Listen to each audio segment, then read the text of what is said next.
Le duel tant attendu a donc eu lieu hier soir. 2h30 d'échange où aucun des deux candidats n'a cédé ou reculé. Une Ségolène Royal qui s'est révélée pugnace, un Nicolas Sarkozy qui est resté imperturbable. Récit de cette soirée où la forme et ce qu'elle pouvait révéler des personnalités de chacun était aussi important que les arguments échangés. Arnaud Boutet et Chloé Lecomte. Souriante, volontairement décontractée, elle arrive la première, vêtue d'un tailleur sombre et d'un chemisier blanc.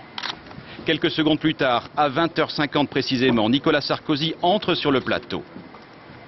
Les deux candidats se croisent pour la première fois.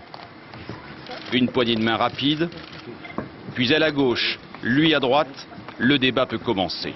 Très rapidement, il tourne à l'affrontement. Sécurité, délinquance et bien sûr, les 35 heures. Nulle part ailleurs dans le monde, on ne fait ça.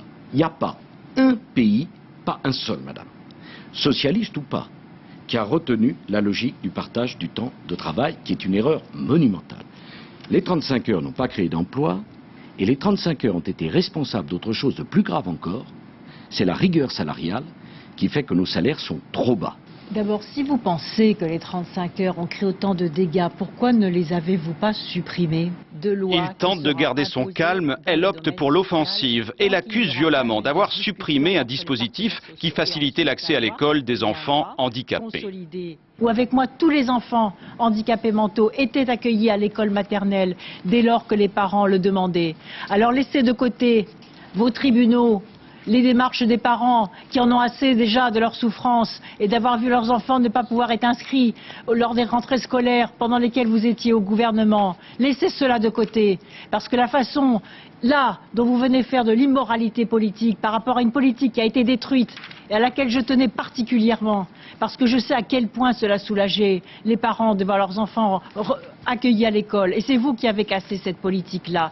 Cet écart entre le discours et les actes, surtout lorsqu'il s'agit d'enfants handicapés, n'est pas acceptable. Et je suis très en colère.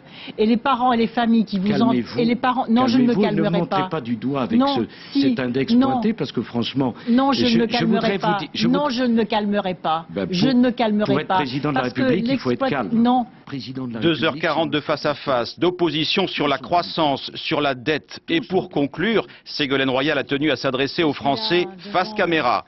Sur le fond, sur la forme, chaque détail avait hier soir son importance. Et avec nous sur ce plateau...